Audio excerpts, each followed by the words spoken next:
are now locked in and listening to The Issue. This guy is a franchise quarterback, and no, I don't want to hear any pushback on that. It feels like a top 10 roster to me. It feels like it can win a championship. This is The Issue. Yo, what's up? We are back. It is The Issue. It is Thursday, February 9th, and we have another episode of The Issue here for you today. So, a lot to talk about, right? So, we have our predictions for the Super Bowl coming up. That will be in the second segment, but we're going to kick the show off with just a little bit of a discussion on how the NFL has been so successful. We've had a great product to cover this season.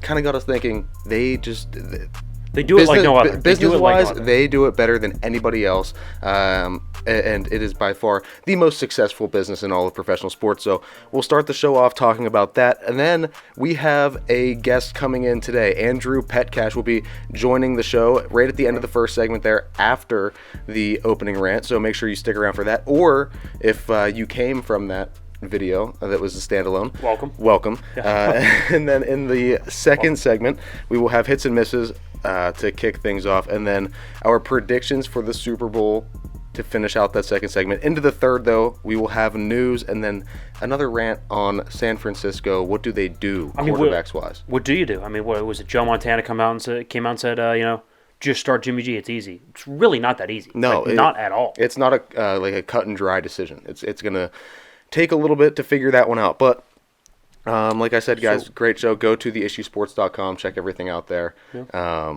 We have all of our merch on sale. Pray for the parlay shirt. Yeah. The Issue hoodie, the one that I'm wearing. So we both have the merch on from the store. Go order it. Shipping out the first orders this week. So I'm thinking, I'm watching like all the Super Bowl promotions, and just all the stuff with the NFL, and I'm like, God, that is one of the smartest businesses I've ever seen. Right? To be quite frank, right? Next segment, you'll kind of see, why I've been thinking about business. Talking to our guest, who's very, very versed, for lack of a better term, in business, in kind of what the NFL does, what other leagues do, why they're good at what they do, right? But nonetheless, I'm looking at it, I'm marveling, right? I'm like, that's a spectacle, right? The Super Bowl, that's not a game. That's not just even an event. That is an entire week and a half spectacle, right? No other sport could even come close, right? I mean, you look at the NFL, what they own like 10 or 11 months of the year, right? Obviously, you have the first games are in September. Well, the first 2 months before that, August and July, OTAs, training camps, preseason. Who's getting hurt? Who's getting traded? Where's everybody going? New contracts, right? And then you go the whole season, obviously. That's king during the season. And then you have the off season, which has become just as exciting, right? It used to be like the MLB Hot Stove League. NFL is pretty exciting. There's a pretty exciting little offseason there, right?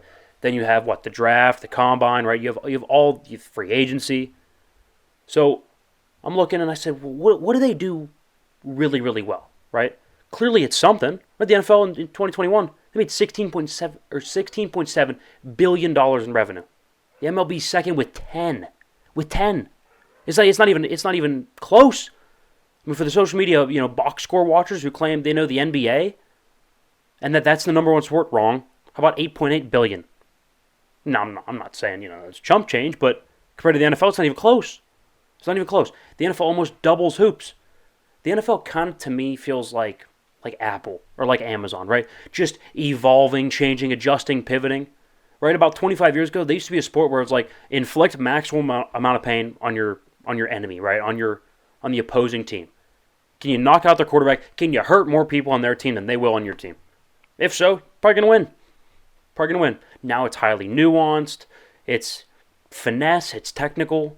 And the NFL's leaned into that. Or you can hate Goodell, but nobody's been better for a league's growth than Roger Goodell. I mean, 2006 he took over? When he took over, the NFL was making, $7 billion annually. 7. Now, granted, inflation, all this, right? Values go up as time goes on. But they don't more than double in that amount of time. Right? That is exponential growth spearheaded by Roger Goodell. Right? Why? Obviously, they're pivoting. But have you ever seen a better base of leaders for a league? I mean, has the league ever been in better hands? Mahomes, Burrow, Herbert, Allen, Trevor Lawrence, Jalen Hurts, right? I mean, they're exemplary. That's exactly who you want leading a business. I know they're athletes, so it's not quite thought of in the same way, but there's your board right there, right? If you're a big tech, big insurance, whatever, there's your top 10 guys. There's your executives. And I mean, could you be luckier? They bust their ass, they see success, and then they just keep grinding. I swear to God, if you give Jalen Hurts a compliment, I don't even think he hears it. I really don't. I think he just turns around and gives it. That's not me. That's Jason Kelsey. That's Lane Johnson. That's Nick Sirianni. That's A.J. Brown. I'm just amazed every day by the state of the league. And people always ask, why do we talk mostly football? Well, to be honest with you, it's the best product, to be quite frank. Perfectly fits on a TV set. It's just built for American TV. Right, so it's the best product. It's viewed by the most people, and almost everybody can relate to it. Everybody can. The 250-pound dude sitting on the couch drinking Miller Lights can relate to the offensive guard who's in the trenches. And he's probably going to tell you about how he played offensive guard in high school. And you can be, he would have went D1, but he blew out his knee. It's relatable. And it's fun when you hear your crazy uncle talking about that, right? The NBA is the exact opposite. I mean, the players are all like, I don't know, 6'4", 6'5", 6'6", and above. The majority, right? I know you get your Stephs, your Kyries are a little smaller. And by the way, I don't think people realize how big that is, right? Think of the tallest person you know. Think of the tallest person you know. Bet you $100 they're under 6'6". You look at him, you're like, that's a massive human being. Granted, you probably know maybe 2 to 3 people that are actually NBA-sized human beings. It's ridiculous. It's not even, you can't even relate to that, right? And also, I'm going to be honest, the stars are pretty unlikable. I think LeBron has kind of won back some fans. He's considered like the best. Even him probably would not sit down to have a beer with LeBron. I'm going to be honest with you. I respect him. He's great. Probably the best of all time. I'd argue him over Jordan. Probably a great guy. 100% would not hang out with LeBron. KD complains more than I've ever seen anybody complain. Kyrie can't stay out of the news. I think Luka's fundamentally infuriating to watch. I mean, every possession you'd think the defender killed his family or something. I mean, just the grief he gives the officials. I mean, literally every single possession. It's horrific. It's to be honest with you, it's unwatchable. I like Giannis, but he's so good it's almost boring. Well, like the NBA is not highly digestible, except in these little tiny 7-8 second highlights where you can see LeBron fly down the court, absolutely yam on somebody's head, and everybody goes nuts. That's why it's the best highlight league, social media league. The NFL is different. That's a different beast. That's a different animal. Where you don't plan days, weekends, months, an entire season of the year around an NBA game, around an NBA season, around an NBA series, whatever. Right? You just don't, even baseball. The NFL, you literally set aside, you're like, hey, every Sunday for the next, 4 or 5 months, don't talk to me, don't call, don't text. I'll be sitting ass in front of TV, Miller Lite, Buffalo Chicken Dip, don't call, don't text. Right? Every Sunday. Every Sunday for 20-some weeks. It's just known. That's a fact. Right? You don't do that for the NBA. Guys, the Lakers are on. Well, it's a Tuesday at 10:45. They're on the West Coast. They're playing Sacramento. I'm not watching that. I don't care. The NFL's king. It's honestly impressive. It's easily the best league, and I've just been marveling at it the past week. That's kind of what's been on my mind. This little rant here was like the epitome of a shower thought, right? Like I'm sitting there, I'm listening. I'm just listening to a podcast about the NFL, about football, about sports. Just talking about the Super Bowl, and I'm just like, it's so impressive. It's insane. It is. The amount of revenue generated is just out of this world. It gives us something to talk about year-round. Everybody always comes up and they're like, oh, well, football season's starting to come to a close. Is the cast going to update? Are you gonna pivot away from it a little bit, get into some more things? Yeah, we start to get into some baseball and some hockey. But yeah. The NFL is so good that no matter what time of the year it is, we always have something to talk about. So, like, the Super Bowl will finish this week. But then that gives us coaching changes. And then that gives us off-season, free agency stuff, people moving around. Huge stories come out of that. And then before you know it, it's pro days. And then it's the draft. And then it's OTAs. And you're right back into the season again. The NFL does a fantastic job. And that's an exciting point of year. We kind of get to get those big opinions. And in this segment here, we kind of get to look back on our big opinions. So we'll have that. All right, welcome back. Second segment here. On a Thursday. What is it, the 9th now? 9th, yes. We appreciate you stopping in, however you're watching us, YouTube, Spotify, all those. However you're watching, however you're viewing. If you're listening, welcome. We appreciate you listening. Go check out, while I'm doing a little intro here, Yeah. yeah, go check out the store. Go check out the online shop. Go check out all the stuff we have to offer on our website. Go check out all of our social medias. All of it's going to be in the link tree, which is in any description of any way you're listening to this, Spotify, YouTube, etc. Yeah. Find it, Always everything there. in that link. So, yeah, go check that out for us. Yeah, go to theissuesports.com. I know the newsletter been fantastic. The one that came out this week on Wednesday. So go subscribe to that. Sucked a little bit because right after I sent it out, Tom Brady's like, "Hey, I'm going to retire." Yeah. A half hour. I swear to God, a half hour. That is Like, what are the odds? Come on. Yeah. So, for those of you who don't know or aren't subscribed, the newsletter was about the possibility, right? Something to chew on. It's like a segment where, like a column per se, where I kind of throw a little bit of like a hot take, right? Because let's be real, that's kind of what happens in sports. People are like, "Oh, that's a hot take." Okay, well, it happens all the time. Yeah. If you'd have told me 2 months ago that Kyrie's a Maverick, or if you'd have told me 2 months ago, or 2 months before Matt Stafford became a Ram, hey, Matt Stafford's going to get traded to the Rams and then win a Super Bowl. Right. You'd be like, come on. Well, like, you're messing with me. kind of fitting that we talk about some of those hot takes. Let's go over some of those hot takes, where we were right, where we were wrong, hits and misses on a Thursday. Hit number one, we rarely talk basketball. So when I'm right on a basketball take, look out, because you know it. You know that I'm gonna get my flowers on this because I don't talk about it a lot, and I'm decent with it, but I'm not super well versed in it like we are NFL. Right. But I said that Kevin Durant leaving the Warriors for the Nets and Kyrie is one of the worst decisions I've ever seen from a business standpoint. You're in Silicon Valley with one of the richest owners, one of the most business savvy owners that is setting you up with endorsements, deals, business opportunities. And then you're going to go to Brooklyn, which feels like the little brother of New York almost, right? It's not even really New York, but it's kind of New York. Yeah. Is it New York? Is it not? Who the hell knows? It's like close enough, but not really. It feels to me like I don't know, like Scranton, you know, even though it's closer to New York than Scranton is to to Pittsburgh or Philly, but you get the point. Anyway, so now it's just him. Kyrie's gone. He's a Maverick, and I wouldn't be surprised if Kevin wants out too. I don't know what you do, but it was an awful decision to go there, and it's kind of rearing its ugly head here. Yeah, especially when the place that you left was surrounding you with a ton of talent too. So much talent, Like, much greatness from the executives to the coach, the players. Is it just me, or is the NBA always the drama-filled one where none of the stars can make it work? Right? 100%. Almost every single time you bring a star, like outside of the Russell Wilson thing this year, when you bring like a veteran quarterback into a team, everybody usually gels. Or you grab a veteran receiver, right? You bring Usually Amari works. Cooper to Cleveland. Yeah. Did he cause any drama in Cleveland when he went there? No. No, in fact, I didn't hear much from him at all. Exactly. But if a big star goes somewhere in the NBA, you almost always hear drama in the new organization. 100%. They clash all the time. 100%. I mean, you go to the Nets. The Nets, like I said, they are just like what the Nets are, the epitome of Brooklyn. They are the little brother to the Knicks, to all of the major Eastern cities, to the Celtics, to the 76ers, right? They are the little brother in the East, and that's exactly what they've always been. Boston, Philadelphia, New York, Brooklyn. Yeah. Like, and Brooklyn. Right? This doesn't make sense. Doesn't fit. Like even Miami, which is a little bit south, but still East Coast, right? Miami's a significantly bigger brand. Yeah. Even Cleveland is playing really good basketball. They went out and got Donovan Mitchell. They're probably a more interesting story, a better team right now, at least defensively. I don't know. Either way, okay, miss number one here. Like I said, I thought Brady to San Francisco would make a ton of sense, right? He wants that offensive system, the weapons, run first, a lot of support, genius head coach, good GM, really nice defense. No, he retired instead. Kind of like just when you thought you had him figured out a little bit. But nope, he's going to take some time off and then start broadcasting with Fox ahead of the 2024 NFL season. So not this coming year, the year after. It's so long from now, though.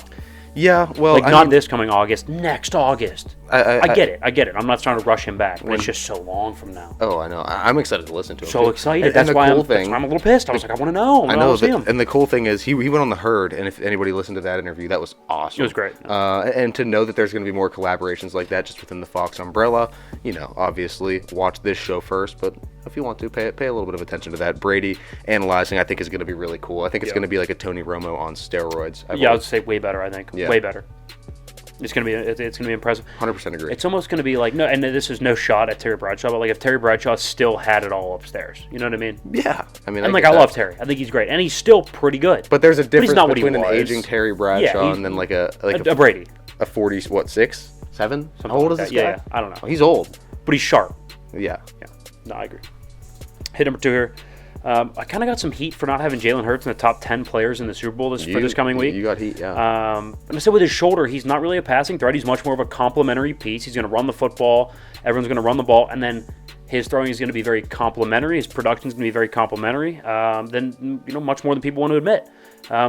You mentioned the herd. Colin Cowherd on the herd has him at number 9 out of his top 12 players, right? We had him at like 11. So it's close enough. Other people in the media see it as well. It's not just me. He's going to be a complimentary player. I think if he's fully healthy, he's certainly more closer to 5 or 6. But right now, he's the 11th best player in the Super Bowl at best. I'm sorry, he is. You're not wrong. I mean, it's going into this game, you tell me. Their team has been fantastic this year. You can't argue it. But you can't point it all towards Jalen, though. No, and I'm not saying he's a bad player. I'd sign him tomorrow to be my franchise quarterback. Yeah. But I'm saying right now, going into this game, he's completing like 60% of his throws, 2 touchdowns, 3 picks, and like a 72 pass rating in his last 4 games. There are people that are playing better than him. That just is what it is. I'm sorry. It's just the facts of the matter. I know not having stats, and everyone always gets on me for being too stat-oriented. Okay, well, I'm sorry, but that shows me production, and he's not producing right now. So you either produce or you don't. You have to be able to quantitatively look at things and look at trends. So, yeah, the stats are going to matter quite a bit. That's what I'm saying. All right, Mr. Material, I thought the Bears, should trade down and get picks. I think that, in my head, that's still what they're going to do, because I don't want them to mess it up, right? Like, I feel like the Bears always mess it up, and in my head, I'm like, they're not going to do it this time. They're not going to mess it up. Well, I'll report out now from, quote, somebody very tied into the organization is that they are going to draft Bryce Young number 1 overall. I think that would be an awful idea, and then obviously move off Justin Fields. I think he's small, and I think he'd be playing behind a very, very poor offensive line. I'd give him about 4 to 5 weeks of being healthy, and then from there, it'd be a total roll of the dice. I don't think that's a good idea. Does it not feel just like a copy print of a Justin Fields? Yeah, but not as good. But not he's not as big of an athlete. He's not as strong of an athlete. He's not as good of a runner. No, he's better throwing the football. But if you look at pictures, he is no bigger than Kyler Murray. He looks a little bit bigger in an Alabama uniform on TV. He is not at all. He's about 6 foot tops, $185. That's a small. That's really. Is that not you? Isn't that like you? Yeah. You're a little heavier, actually. I'm 6 foot 185 exactly. Okay. Actually. That's small in the NFL. That's small. He's gonna look tiny on a TV screen, especially behind a really really bad offensive line. It's just it's a bad idea. So what do you do if you're the Bears? Just real quick, did you just go get the most talent? Just trade down, get as many picks as you can. I would trade down, get as many picks as you can, and just because they have so many holes. Yeah, they don't have anything. I would probably go best available. I'd either go offensive line.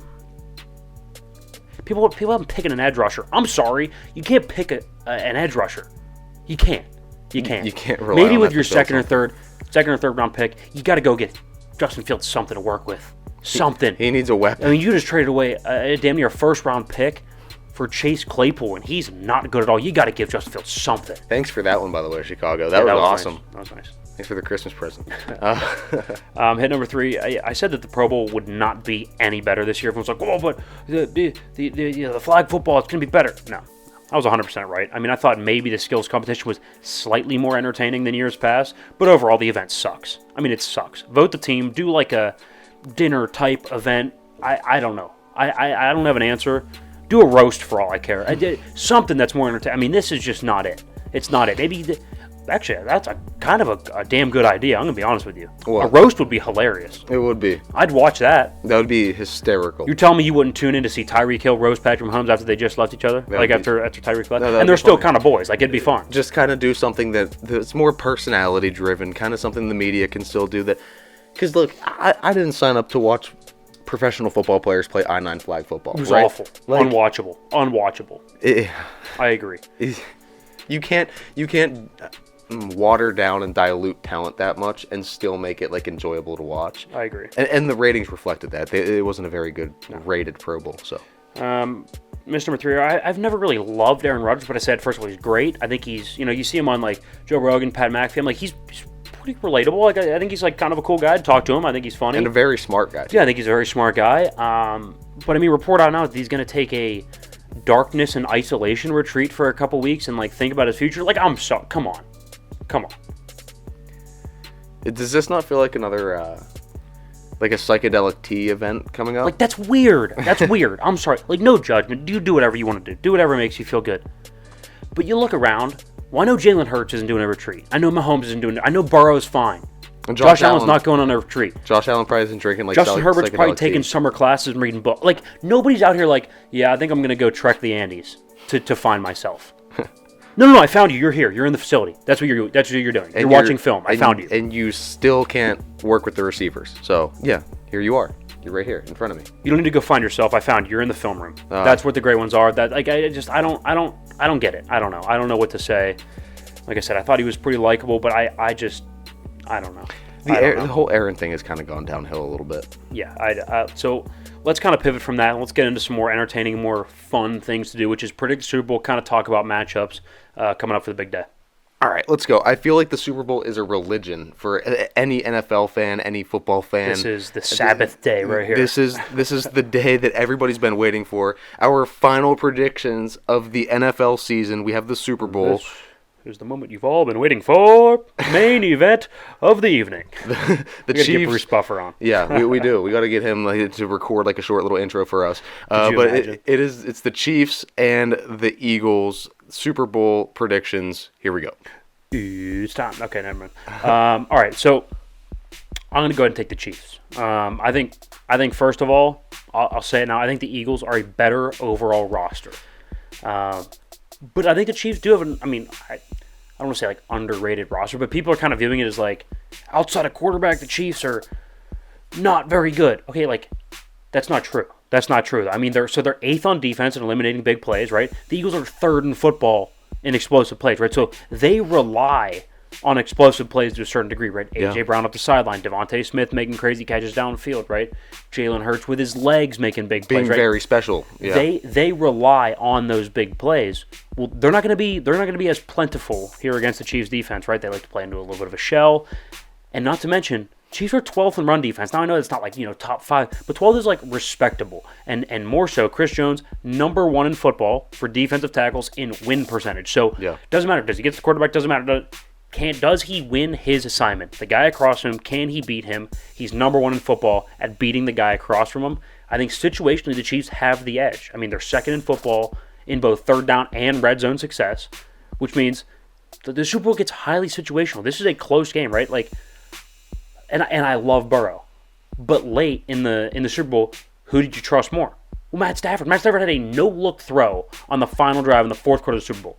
Like, that's a veteran move with, first of all, the stones on that man. Let's just throw that out there, right? Gotta be dragging. So like that's like a Mahomes type play, right? Like where you can just fling it in the biggest moment in the biggest game of your career. It's huge. And so when it comes down to it, I think Kansas City is better in those spots. I'll take Kansas City. I think it's close. I'll go 27-24. And I think the Chiefs, because of Patrick Mahomes, win the football game. I am going with Kansas City as well. There you go. Here's the thing. Look, you have the quarterback in Mahomes. You have the tight end in Travis Kelce. And he is so much more than just your basic, average, run-of-the-mill tight end. He is the best, most explosive weapon on that offense. When it comes down to it, third, fourth quarter, even if the Chiefs are down, right? Because I could see that. I could see the Eagles kind of getting 100%. off to a little bit of a hot start.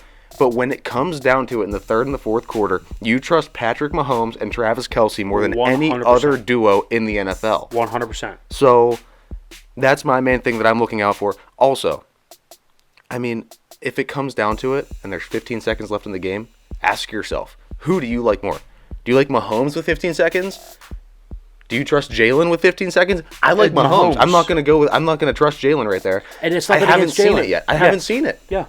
You barely see it from anybody because it's not a normal thing, right? But, like what Mahomes does is not normal. No, and he does it on such a regular basis. He almost makes it look easy at this point. He's made it normal for himself. So I'm going to go KC. I like 31-29. I see it slightly more high scoring than you do.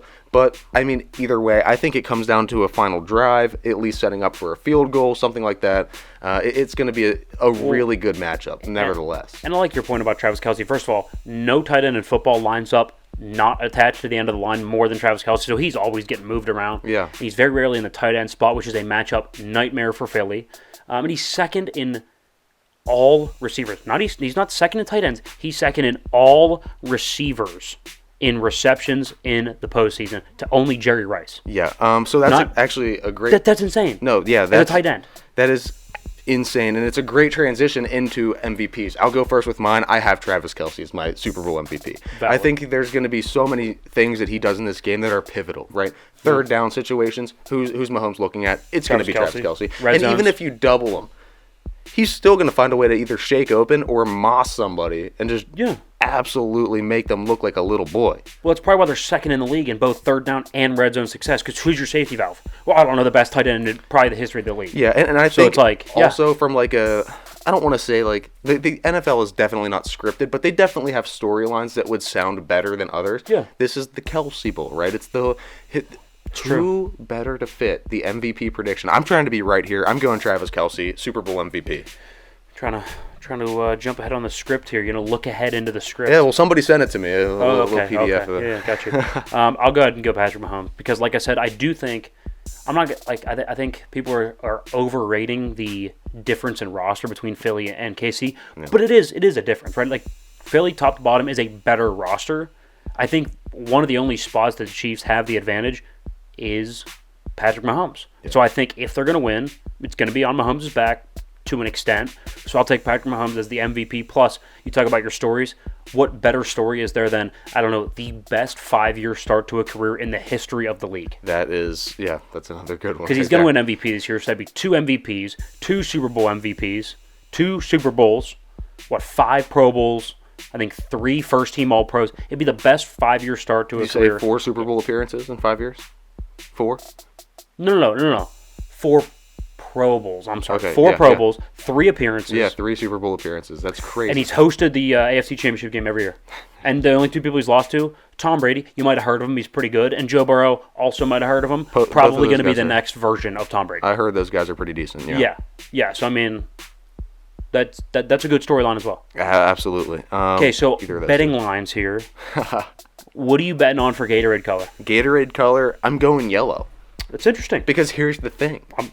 Some people will go like, okay, they're gonna match the jersey color, right? For example, when I played in high school, they always tried to make it green because the mascot kind of fits the everything. Makes you put sense. a little food dye in and green Gatorade, call it Ram juice, right? In this situation, I don't think they're going to go red. I think they're going secondary color. They're going to go yellow. Interesting. They got the outline. They got the numbers outlined in yellow on the red. I think a yellow Gatorade would be so fitting. Vibrant makes 100%. Makes a statement. Hey, it's a Super Bowl 57 staple. I'm going to go blue, and here's why. Do you have the list of like the last couple? I'm going to look it up while you talk. I don't. Here's why I'm going to go blue. And maybe am I thinking a little bit too far into this? Probably. But I mean, who cares? Here's why. It's the best flavor. To be quite honest with you, Cool Blue, Arctic Blue, whatever. It's the best flavor of Gatorade. If you bring orange up into this discussion, I'm not talking to you. Okay. Even yellow, I could hear the argument, but it's really not a valid one. It's red or blue. I'm sorry. If you don't think those are the 2 best Gatorade flavors, I can't help you. So in the best game, the biggest game of most of these guys' careers, what do you want to be sipping on? None other than the best Gatorade flavor in the history of Gatorade flavors. Blue Gatorade. I got the lines here.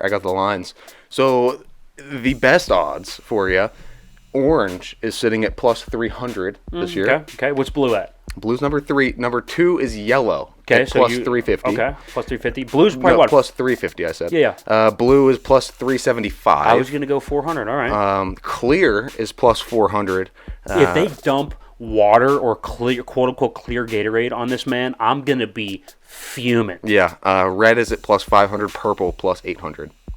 The last couple. Do you want to hear the last couple? Yeah. So I have 2017 New England Patriots, none. 2018. What do you mean none? None. They didn't dump anything on him. Losers. Philadelphia Eagles in 2018, yellow. Okay. New England Patriots in 2019, blue. Okay. Kansas City in 2020, orange. Mm. Tampa Bay Stunning. in 2021, blue. Blue, there you and go. And the Rams in 2022, blue. So we're going blue again. You think they go 3 back-to-back-to-back blue years? They might. Illuminati's real. All right. What do you know? Okay. That's such a weird way to transition out of that. That's the end of the second segment. We should probably end on that. Come back for the third segment. We're going to have a little bit of news around sports. Then we'll talk a little bit of quarterback situation for the Niners. Is it Jimmy G, Trey Lance, Brock Purdy? Who knows? But we'll get into that in the third segment. What's up? We are back. It is the third segment of the issue here on Thursday, February 9th, right before the Super Bowl, leading up to the big dance this weekend, this Sunday. Obviously, go watch it. It should be a fantastic game. If you missed it, we just went over and predicted everything for the Super Bowl. We gave you our winners, the score, our predicted MVP, and our predicted Gatorade color. Right? That I feel like that's one of the most popular prop bets in the Super Bowl, and it's a very fun bet. It's one of those where you're not going to get beat because somebody trips and twists an ankle or something like that, and you get a bad beat where you're like, come on. Yeah. That one's just like for fun. It's just pure toss luck. up. Yeah. Pure luck, lottery type, thing. That one I've seen. What are some other ones? I saw a prop bet on betting what song the performer will sing at the halftime show. Who is it? Beyonce? No, Rihanna? it's Rihanna. Oh, okay. So I heard "Please Don't Stop the Music" is the running favorite right now, because usually they play one that's like not new. They play one that everybody knows, like classic, by like the first note of the song. That's what I'm trying to think. Like, is that her number? Like, that's probably her number one song. It has to be. That's her number one song, and I feel like that has also the vibe, to kind of get the energy up there. Yeah, it's got some good energy. Either way, it'll be a very good Super Bowl, so make sure you watch that, of course, after you're finished watching the show, though. But this segment, we have news to get to you, and then we're going to have a little bit of a rant on San Francisco, a little bit of a discussion on that. What do they do from here, right? Like, they have kind of a lot of things up in the air, especially at the quarterback position. They have options. They have a very good roster built around that. So in what direction do they want to take it? We will kind of get into that to close out the show. But first, with the news like normal. Let's go. All right, story number one here. The Raiders and the Saints have reportedly agreed on a lot of the parts toward, working toward a trade for Derek Carr. Yep. The compensation aspect is pretty developed in their discussions. I'm not going to lie. If they get Derek Carr, they pretty much automatically win that division, right? Like, if Kamara and Michael Thomas play, are they not? Is that not a 10-win team? Is that not a 10-win team tomorrow? I think so. There's 2 against the Falcons. I mean, who's starting a quarterback for the Bucs? Probably 2 against the Bucs. Yeah. I mean, could Carolina maybe steal 1 depending on who their quarterback is? Maybe. Maybe, but I don't see. Is that not? You're getting 5 or 6 wins in division alone. Yeah, and people are really, really underestimating how good Derek Carr is. Derek Carr's a fantastic He didn't look great quarterback this year, but like statistically throughout his entire career, he's been very, very good. Derek Carr's a good, solid top 12 quarterback with playoff experience. 100%. And that's an awful division, especially quarterback-wise. It is. Now that Tom Brady's gone. Right now, the best quarterback in the division, let's see. So we got Kyle Trask is now the quarterback as of right now for the Buccaneers. He was their second string, or either that or Blaine Gabbert. So you take your pick.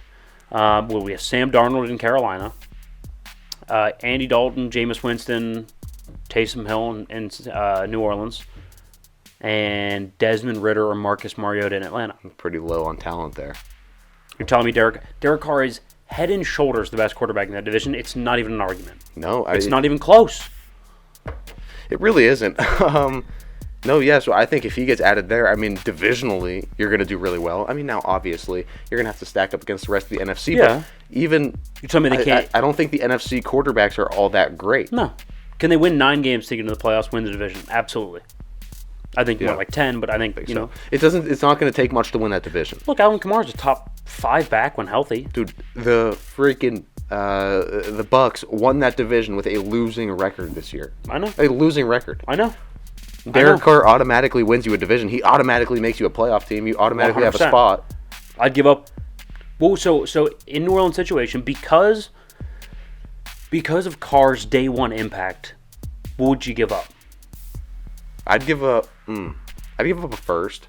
Would you give up first? I'd give up a first, but nothing else. It would be a 1-for-1. Oh, now, if you were going to give up a second, you'd have to give up like. Would you give up 2 seconds and like a fourth? No, I don't think. I'd give up 2 seconds and a fourth. You'd give up 2 seconds. 2 seconds, yeah. I feel like a first for Derek Carr is pretty standard. Look, if we got basically a first for Chase Claypool, the Bears also suck, though. Well, yeah. Well, who's to say the Raiders don't, though? They've been pretty awful for the last half decade. They're looking for answers too. They couldn't make him and Devontae work, so that wasn't great. It's interesting. I don't know. All right, story number 2 here. The Niners have, kind of speaking of Carolina in that division, the Niners have hired former Carolina interim Steve Wilks as the new defensive coordinator. I kind of like the move. I think he's a really nice coordinator. He gets a bad rap because he was really bad as a head coach in Arizona. But I think Steve Wilks, he's been around the league. He's a lifer. He's one of those guys. He will be in football until basically he dies, to be honest with you. Like, he's one of those guys, right? He's been there for 20 years. Like a Dick LeBeau kind of guy. Yeah, he's been there for 20 years. He'll be there for another 20, 25, right? He is that type of guy. So, look, and just because he didn't work as a head coach does not mean that he still can't be a really nice coordinator. Not everybody's meant to be a head coach. Yeah. You can be a really, really good coordinator. You're not a head coach, okay? Like, so? There's only 32 of those jobs in the entire world. Yeah. So, I mean... And there's only 30... Well, and there's, 64 coordinator positions? Yeah. For him, defensive coordinator, there's only 32 of those. Yeah. So you got one of the 64 best jobs that you can get. Like, that's he's good at it. He's good at it. You're a defensive mastermind. Yeah. You don't have to be a head coach. Yeah. And I think somebody with that type of experience is going to be able to use all those pieces that they have in San Francisco really, really well. I like the hire. Yeah, I like it too. My slightly less, upbeat story here. The White Sox pitcher Mike Clevenger being investigated for child abuse, domestic violence, and more. I'm not really sure what to say there. I'm not going to kind of speak on his character, but I kind of hope they investigate, get to the truth, one way or the other, and that the right thing is done. However, whatever that ends up being, whatever the evidence shows, is the right direction. Always hate to see these stories. You do. You do. And not trying to diminish it at all. It sucks for the actual product of the league, and it also sucks because, I mean, that's somebody that you kind of look up to a little bit before you find out these things, and then they tend to come out. Like it happened with the Pirates closer a couple of years ago. Oh, Felipe Rivero. Yeah. Vasquez. He changed his name. Well, when he was meeting up with a 15-year-old or something. Is that it? Yeah, it's stories like that come out. They just put a bad taste in your mouth. He was good too. That sucks. Either way. But yeah, it's just, I don't, like I said, I'm not going to speak on his character because, again, investigation. I'm not gonna, innocent until proven guilty, right? We'll write that out. But right. Just wanted to get to the truth. Go from there. Yeah. All right, story number 4 here, more upbeat. Conor McGregor and Michael Chandler have been named the coaches of the next season of the Ultimate Fighter series. Where all the young up-and-comers in the MMA world kind of do a little fight season thing with Jigger. I don't watch it much, but it's pretty entertaining. I like the highlights of it. But I'll probably watch this one because Michael Chandler and Conor McGregor kind of, they'll throw words back at each other, and then they fight at the end of the season. Those two, the coaches, will fight. So that's going to be interesting, and I'll probably watch a little bit more than I would have if it wasn't as polarizing of figures as coaches. Yeah, I mean, that's going to be interesting. You have two pretty big personalities there. One huge one in Conor McGregor. Yeah. So I think it could. It's going to be good. I will say, I don't think Michael Chandler is one of the best fighters I've ever seen, but I will say I think he has the single best finish. It's top 3 for me. Closer to, it's probably second. I don't know. It's up there. But either way, one of the best finishes of all time. A front kick to Tony Ferguson to knock him out when Tony Ferguson has never been knocked out in his career. Unbelievable. An unbelievable finish. It was, I don't know. Dude, the UFC is awesome. Oh, I love it. How about John Jones fighting Cyril Gane? I saw March that. 4th? I saw that. I made a lot of money last time Cyril Gane lost. Francis Ngannou. That's right. You did throw some money on that game. On that fight. Right. On that game. I'm so in football. Francis, baby. But I'll probably be throwing money on John Jones, to be honest with you.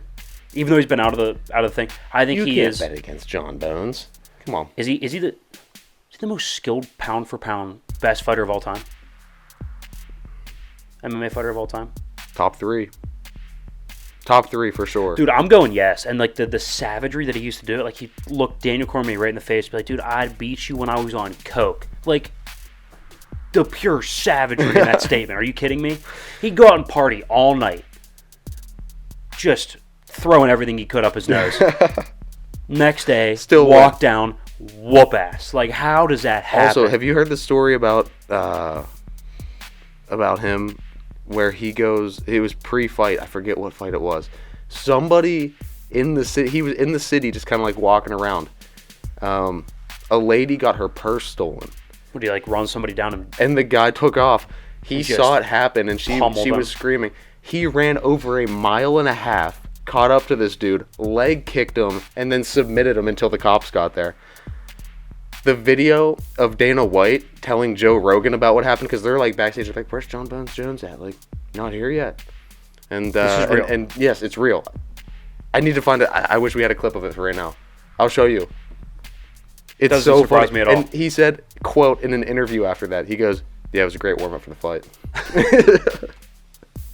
What an absolute unit. Yeah. All right, let's transition off that and let's talk a little bit about the Niners, situation going into the offseason, especially the quarterback situation, different options they have. I'm going to make an argument for a dark horse here, and let me see what you think. All right, let's hear it. Who is it? So, okay, they obviously they had the Jimmy G option, the Brock Purdy, the Trey Lance option. Very safe options, yeah. Except for Trey Lance. Trey Lance is not safe, but both the other ones are. Well, I guess Trey Lance is not safe, but it's not. It's not off the wall. Yeah, it's not off the wall, right? You gave up some draft capital. Here's my thing. They're hesitant to move off Lance because they gave up that draft capital. I think your mistake would be not pivoting off it fast enough. Right?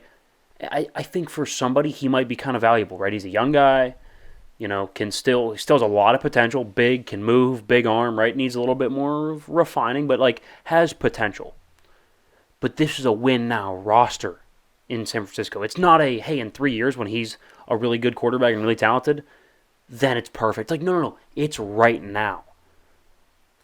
But on the flip side, so I'm just going to say a team, kind of some characteristics of it on paper, right? So the quarterback in question is a free agent. Not aging, but he's not young. He's 32.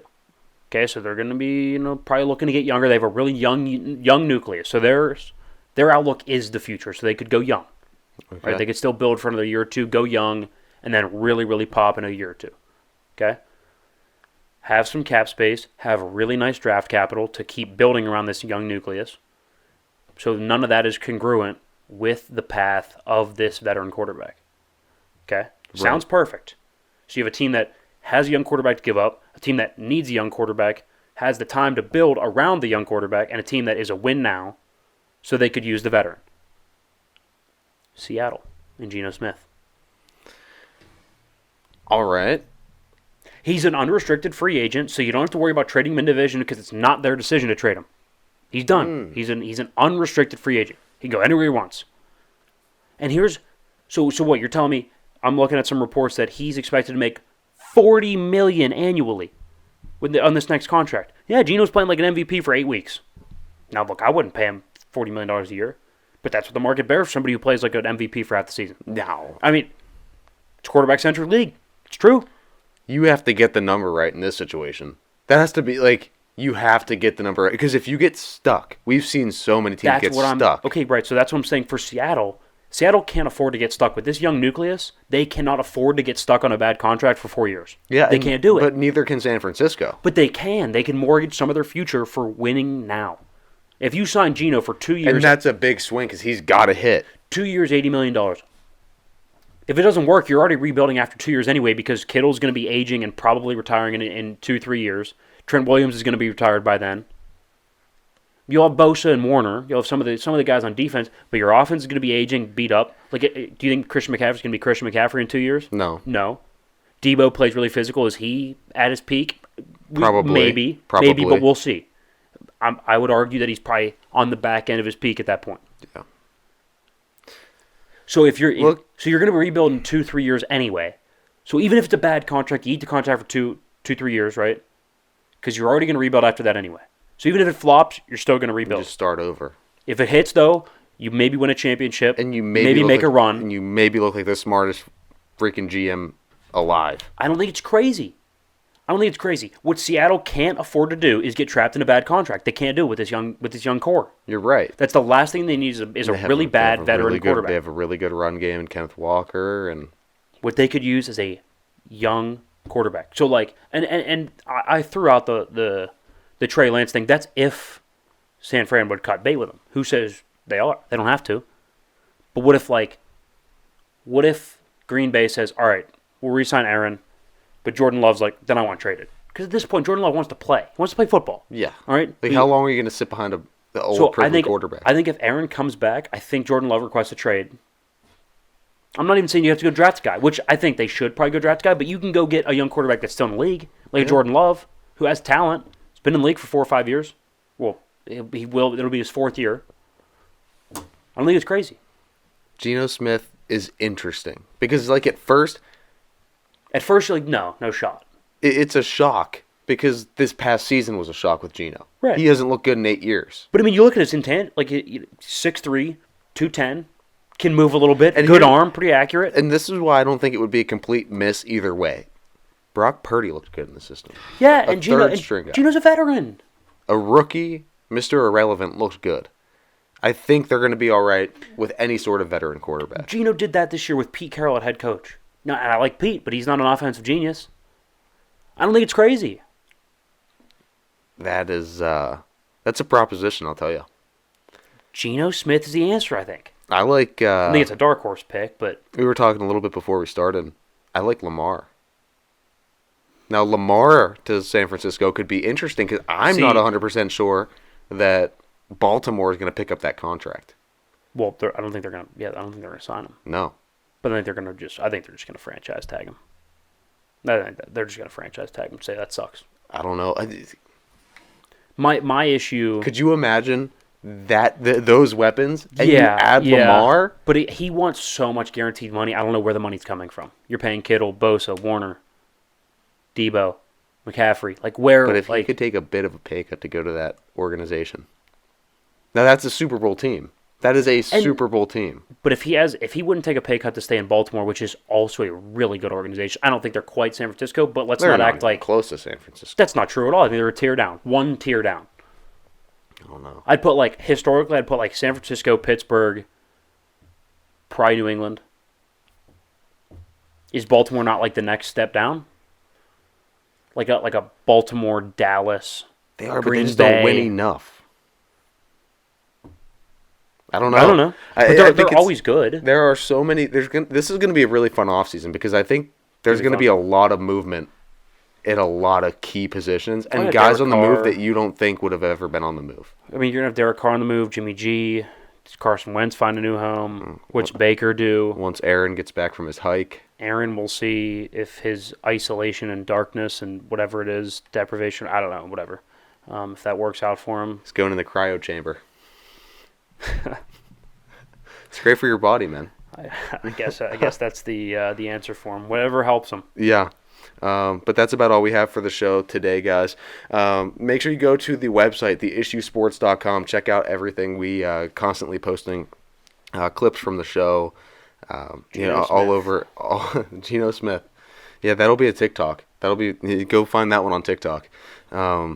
Instagram, everywhere.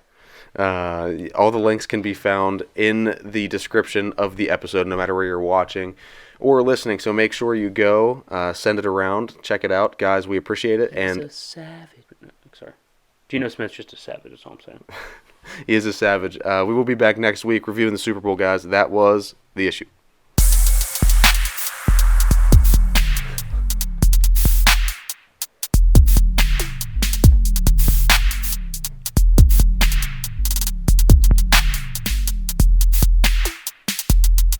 He's a